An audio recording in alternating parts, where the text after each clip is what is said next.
Hello students, class 10th में हमारा जो चैप्टर चल रहा है वो है दो चर वाले रैखिक समीकरण युग्म। और इसकी जो एक्सरसाइज हम स्टार्ट कर चुके हैं वो है 3.4। और इस एक्सरसाइज का जो क्वेश्चन नंबर, कौन सा क्वेश्चन नंबर है? Question number 2। ये क्वेश्चन नंबर 2 का हम कौन सा पार्ट कर रहे हैं? Fifth part. ये फिफ्थ पार्ट कर रहे हैं। तो क्या है फिफ्थ पार्ट? किराए पर पुस्तकें देने वाले किसी पुस्तकालय का प्रथम 3 दिनों का एक नियत किराया है और उसके बाद प्रत्येक अतिरिक्त दिन का अलग किराया। ठीक है, इसका सीधा सा मतलब है कोई जो लाइब्रेरी है, कोई पुस्तकालय जो है वो क्या करता है, जब वो बुक देता है तो 3 दिन का एक फिक्स्ड किराया है। मतलब उसमें प्रत्येक दिन का किराया नहीं है। मान लो 3 दिन का उसने कह दिया कि 3 दिन रखोगे तो तुमसे 20 रुपये लूँगा, तो वो 3 दिन का ही है 20 रुपया। लेकिन उसके बाद अगर तुमने कोई एक्स्ट्रा दिन के लिए किताब अपने पास रखा तो उसके अलग से किराया देना पड़ता है। अब सरिता ने 7 दिनों तक एक पुस्तक रखने के लिए 27 रुपये अदा किए, जबकि सूसी ने एक पुस्तक को 5 दिनों तक रखने के लिए 21 रुपये अदा किए। अब यहाँ दो स्टेटमेंट है, एक सरिता के लिए है, एक सूसी के लिए है, तो इसलिए दो इक्वेशन बनेंगी यहाँ पर। तो हमें लास्ट में क्या निकालना है? नियत किराया और प्रत्येक अतिरिक्त दिन का किराया निकालना है। तो पहले मैंने यहाँ पर क्वेश्चन भी पहले से लिख दिया है। अब आपको क्या करना है? सबसे पहले यहाँ पर देखेंगे नियत किराया हम कितना लिख लेते हैं, x, अभी समझाऊंगा इसका मतलब। और प्रत्येक दिन का अतिरिक्त किराया को हम क्या ले लेते हैं, y। अब सबसे पहले हम बात करते हैं सरिता की। सरिता ने जो किताब है उसको 27 रुपये दिए, कितने दिनों तक रखा? 7 दिनों तक। पहले इसका मतलब समझ लो। देखो सरिता ने, पहले यहाँ पर लिख लेता हूँ मैं, सरिता ने किताब रखी है 7 दिन। अब मैं ये 7 दिनों को 2 हिस्सों में बांट देता हूँ, 3 दिन प्लस 4 दिन। ये सही है ना? अब लाइब्रेरी वाले क्या करते हैं, वो 3 दिनों का तो फिक्स किराया लेते हैं। तो ये जो 3 दिन है इसका तो एक फिक्स किराया, नियत किराया उन्होंने मांगा x रुपया। ठीक हो गया। लेकिन 3 दिन से एक्स्ट्रा जितने भी एक्स्ट्रा दिन, देखो 3 दिन के अलावा 4 दिन और किताब रख ली तो टोटल 7 दिन रख लिया। तो 3 दिन से ऊपर कितने भी दिन अगर किताब रखोगे तो प्रत्येक दिन का किराया आपको y रुपये देना पड़ेगा। तो अगर आप 4 दिन किताब अपने पास रखते हैं तो 3 दिन का तो आप x ही देंगे, और जो चौथा दिन है उसके लिए आप क्या देंगे, y। बात समझ में आ गई आपको? किताब अगर आप 5 दिन के लिए रखते हैं तो 3 दिन और 2 दिन हो गए, तो 3 दिन का आपको सिर्फ x ही देना है और 2 दिन का 2y देना है। अगर किताब आपने 6 दिन रखी है तो 3 दिन का आप x देंगे और बाकी बचे 3 दिन का कितना देंगे, 3y।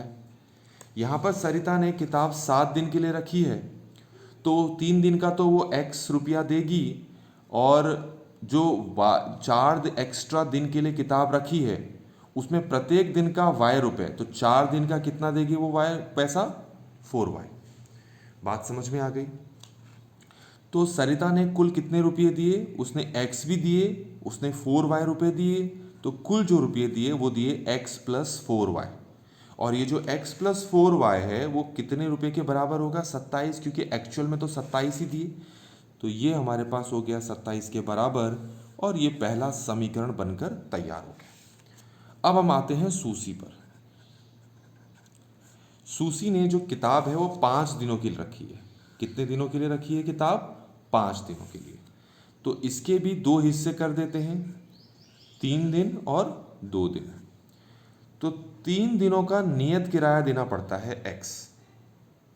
लेकिन 3 दिन से ज़्यादा जितने भी एक्स्ट्रा दिन होंगे उसके लिए प्रत्येक दिन का किराया y है।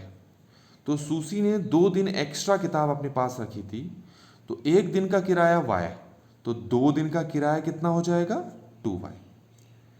तो वो नियत किराया x भी देगी और एक्स्ट्रा दिन का किराया 2y भी देगी, तो कुल जो पैसा वो देगी वो होगी x प्लस 2y। और क्वेश्चन के हिसाब से वो कितना पैसा दे रही है, 21 रुपया। तो ये x प्लस 2y किसके बराबर होगा, 21 रुपये के। तो इस तरीके से बच्चों हमने यहाँ पर दूसरे समीकरण का भी निर्माण कर लिया। अब हम इन 2 समीकरणों को हल करेंगे। ठीक हो गया? तो ये देखिए मैंने उन दोनों समीकरणों को फिर से यहाँ पर लिख दिया। अब आपको या तो y को विलुप्त करना है या फिर x को विलुप्त करना है। अगर आप y को विलुप्त करना चाहते हैं तो उसके आगे के संख्याओं को देखें, अलग अलग हैं। विलुप्त करने से पहले इन संख्याओं को क्या बनाना होता है, एक जैसा बनाना होता है। लेकिन अगर आप x को विलुप्त करना चाहेंगे तो इनके आगे की संख्या पहले से ही एक जैसी है, तो आपको ज़्यादा मेहनत नहीं करनी पड़ेगी और इस प्रश्न में हम सिर्फ x को ही विलुप्त करेंगे, x को ही एलिमिनेट करेंगे। x के यहाँ पर x के आगे कोई संख्या नहीं दिखाई दे रही मतलब 1 है। इस x के आगे भी कोई संख्या नहीं दिखाई दे रही मतलब 1 है। नहीं लिखा है तो मैं 1 लिख लेता हूँ, कोई फर्क नहीं पड़ता उससे। तो ये है 1x, तो इसके आगे कौन सा साइन है, प्लस, नहीं दिख रहा तो प्लस है। ये भी है 1x, इसके आगे कौन सा साइन है, साइन नहीं दिखाई दे रहा तो मतलब प्लस है। तो जिसको आपको विलुप्त करना होता है, अगर उसके आगे के जो चिन्ह है वो एक जैसे हों तो ऐसी स्थिति में हम दोनों समीकरणों को घटाते हैं। क्या करते हैं, घटाते हैं। और घटाने का मतलब है नीचे वाला जो समीकरण होता है इसके चिन्ह बदलने पड़ते हैं। इसके आगे प्लस है तो वो हटके हो जाएगा माइनस। इसके आगे ये प्लस है, इसको मिटा दो तो वो हो जाएगा माइनस। इसके आगे प्लस है तो वो प्लस नहीं होगा आपसे, क्या हो जाएगा, माइनस। तो 1x माइनस 1x 0 होता है, कट गया। 4y माइनस 2y कितना हो जाएगा बच्चों, 2y। इक्वल टू है तो इक्वल टू आ गया। और ये 27 है, 27 माइनस 21 कितना हो गया बच्चों, 6 हो गया। अब इस 2 को 6 के नीचे ले जाओ तो y का मान मिलेगा आपको 6/2। और y इक्वल आ गया, 6 को 2 से भाग करोगे तो कितना आएगा, 3 आएगा। तो देखो y का मान मिल चुका है हमें। अब क्योंकि y का मान मिल चुका है तो अब हमें x का मान निकालना है। तो आपके पास जो दो समीकरण हैं उनमें से किसी भी समीकरण में y का मान रख लो आप। मैं जैसा पहला समीकरण ले लेता हूँ, 1x को x ही लिख सकते हैं, 4y बराबर 27। अब ये जो y का मान है इसको मैं यहाँ रखता हूँ y की जगह, तो क्या हो जाएगा हमारे पास, ये हो जाएगा x प्लस 4, ये बीच में मल्टीप्लाई है और y का मान कितना है 3 इक्वल टू कितना है 27। ये हो जाएगा x प्लस 4 को 3 से मल्टीप्लाई करेंगे तो ये आ जाएगा 12 और इक्वल टू यहाँ पर कितना है हमारे पास 27 है। यहाँ तक समझ में आ गया होगा। 27 को यहाँ पर भेजोगे तो x किसके बराबर आएगा, x बराबर आएगा 27 माइनस 12 और 27 माइनस 12 आपके पास कितना होगा, ये शायद 15 आएगा, आप भी चेक कर लेंगे। तो हमें यहाँ पर x का मान कितना मिल गया है, 12 मिल गया है। तो बच्चों इस तरीके से हमने इस क्वेश्चन को यहाँ पर कंप्लीटली सॉल्व कर लिया है।